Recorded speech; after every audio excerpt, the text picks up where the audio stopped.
લોખંડની પાઇપ તલવાર વડે એકબીજા પર હુમલો થયો છે। દેશી દારૂનો ધંધો કરતા બુટલેગર પકડ્યા છે। એજાઝ અને વસીમની ગેંગના સાગરીતોએ કરી છે બબાલ। લોકમુખે ચર્ચા છે કે ફતેગંજ વિસ્તારમાં અસામાજિક તત્વોનો ને પોલીસનો કોઈ ડર નથી, તો ફતેગંજ વિસ્તારમાં આખી રાત ખાણીપીણીની લારીઓ ચાલુ રહેતા આવા તત્વો રોજ અહીં તેમનો જમાવડો થાય છે।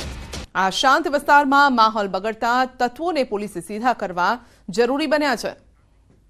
વધુ અપડેટ મેળવીશું સંવાદદાતા હાર્દિક પાસેથી। જી હાર્દિક, આમ તો વડોદરાને સંસ્કાર નગરી કહેવામાં આવે છે, પરંતુ કેટલાક લોકો આ નગરીને અસંસ્કારી બનાવી રહ્યા છે।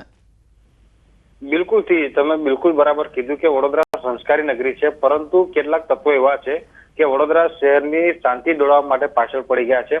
આ ફતેગંજ વિસ્તારની વાત કરી તો ફતેગંજ વિસ્તાર જે બેફામ તત્વો છે તેના માટે સેફ ઝોન હોય ત્યાં પ્રકારનો માહોલ અત્યારે ત્યાં ઉભો થયો છે, કારણ કે મોડી રાત સુધી આ પ્રકારના જે તત્વો છે તેમનો અડિંગો ત્યાં જામેલો હોય છે।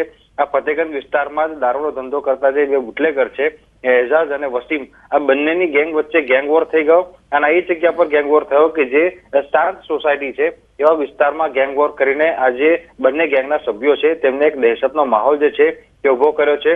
અને આ જે માહોલ તમે દ્રશ્યોમાં જોઈ રહ્યા છો એ માહોલ જોઈને તમને અંદાજો આવશે કે વડોદરા શહેરમાં કાયદો વ્યવસ્થા જેવું કઈ છે નહીં, અને જે સ્થાનિક લુખા તત્વો છે તેમને પોલીસનો ડર નથી। જો પોલીસનો ડર હોત તો આ રીતે તેઓ બેફામના બન્યા હોત અને જાહેરમાં મારક હથિયારો વડે જે મારામારી છે તે ન કરી હોત। ત્યારે ચોક્કસથી પોલીસે આવા જે તત્વો છે તેમને સીધા કરવાની જરૂર છે।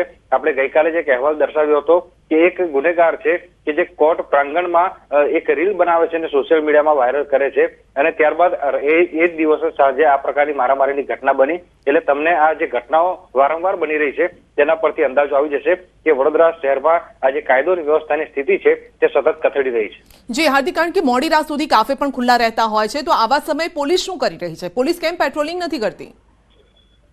બિલકુલ જો પોલીસની વાત કરીએ તો પેટ્રોલિંગના દાવા તો કરવામાં આવે છે, પરંતુ જે રીતનું પેટ્રોલિંગ થવું જોઈએ એ રીતનું પેટ્રોલિંગ થતું નથી। કારણ કે જો પેટ્રોલિંગ થતું હોય, પોલીસ દ્વારા ગુનેગારો સામે કડક કાર્યવાહી કરાતી હોય, તો આવા જે તત્વો છે તેમની આ પ્રકારે હિંમત ન ખુલે। કારણ કે આ જે દ્રશ્યો છે તે ચોંકાવનારા દ્રશ્યો છે। જો પોલીસનો ડર હોત તો લોખંડની પાઇપ, તલવાર અને પટ્ટા વડે એકબીજા પર જે ગેંગના સભ્યો છે તેઓએ હુમલો ન કર્યો હોત। અને સામાન્ય રીતે વડોદરા શહેરમાં હવે હિન્દી ફિલ્મો જેવું થઈ ગયું છે, જ્યારે ગુનો બની જાય છે, ગુનેગારો ફરાર થઈ જાય છે ત્યારે પોલીસ હરકતમાં આવે છે અને પછી ત્યારબાદ ગુનેગારોને પકડવા માટે દોડધામ કરે છે, અને એ બાબતે પણ મીડિયાએ પોલીસનું ધ્યાન દોરવું પડે છે, ત્યારબાદ પોલીસ દ્વારા કાર્યવાહી કરવામાં આવે છે। જી હાર્દિક, આપનો આભાર અમારી સાથે જોડા બદલ। તો આપ જોઈ શકો છો સંસ્કાર નગરીના અસંસ્કાર કેવી રીતે છતાં થઈ રહ્યા છે। કેટલાક લોકો વડોદરાને બદનામ કરી રહ્યા છે, ખુલ્લી તલવારો લઈને ઘૂમી રહ્યા છે, આ સાથે લાકડી દંડા લઈને પણ તેઓ ફરી રહ્યા છે।